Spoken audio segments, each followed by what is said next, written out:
So we're going to look today, we're going to explore some of the 50-50 and some of the differences between the 50-50, some of the positions we've done recently, and a couple of attacks and some escapes from this position. So Chris is doing the right thing with the cross, but let's just open up for a second.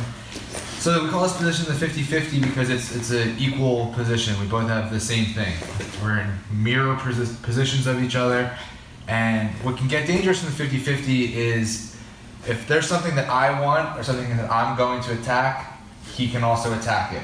If there's something that he wants, I can also want it. So you have to be very careful in this position because you both have an equal shot at everything unless we can change a few of the variables. So we're in the 50-50.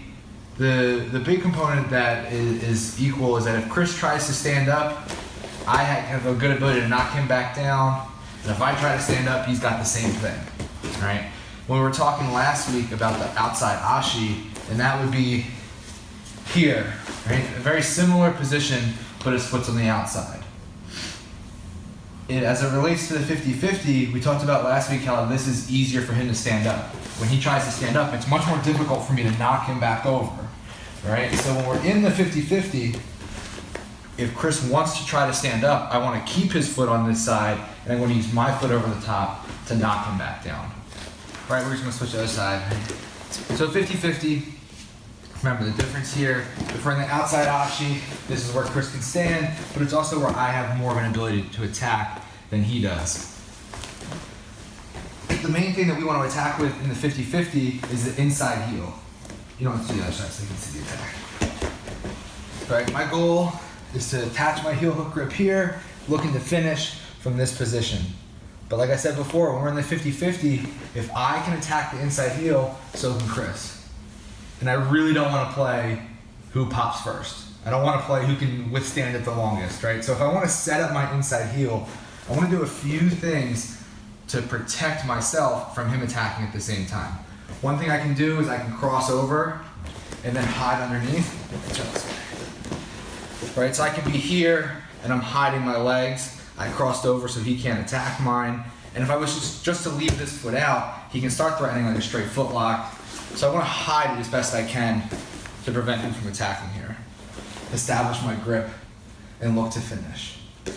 Another way that I can protect myself is to switch from, like this is 50-50, sometimes referred to if we go this way, would be like the 80-20, right? So I'm here, I'm going to hide my knee line a little bit.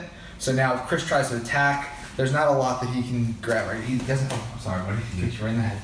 He has no leverage from here, okay? So I went from this position down to here, like an 80-20. You trying to get your knee to the mat? I'm trying to get my knee to the mat outside the knee line, right? We know that I need to... Which on the inside one? Yeah, so he needs here to finish, right? To prevent it, I need my foot out of the knee line. So I'm just shrimping this foot in, and I'm still gonna keep this one nice and tight. I can still cover if I want, but I'm just basically clearing the knee line, and now I'm going to attack. Like we talked about last week, right? 50-50. When Chris has the outside ashi, we talked about it last week, he's got a lot of attacks from here because we're no longer in a neutral position. He has more control over me than I have over him. But the way that I attack from here, like we talked about last week, is by standing, putting my foot flat to the ground, and eventually shucking his legs by. Right, so if I'm in the outside ashi and he hasn't attacked yet, it's easier for me to stand than if I'm in the 50-50. We just talked about this, where if I try to stand, all he has to do is knock me back over. I want to put my foot intentionally in the outside ashi, and I want to do it right away and stand up right away before he starts to attack. The problem is, if I'm in the 50-50, and I just try to bring my foot over, I'm just exposing my heel, and he's just going to take it, right? So we're going to do like a little bit of a roadmap where I'm going to start in 50-50, I'm going to transition to 80-20 town, and then I'm going to come across the outside ashi and stand right up. All right? Now again, we're just drilling right here. Chris is like letting this happen here to here. There might be times when you have to go 50-50, get to the 80-20, play this game a little bit, threaten, switch it over, and here I'm standing up. Just like we did last week, just a little bit. When I stand up, even though he has less of an ability to knock me over, he still can knock me over.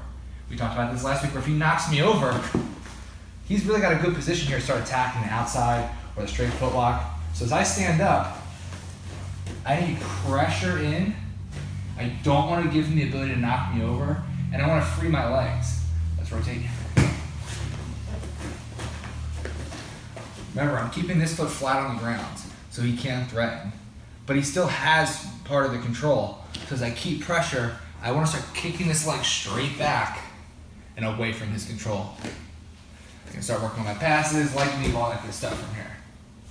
So as we get 50-50, I'm gonna start at 50-50, stop off an 80-20 town, outside ashi, stand right away, foot flat so he can't attack, pressure in so he can't knock me backwards. I'm eventually gonna start rocking this foot straight back. Now I'm safe, now I'm on top.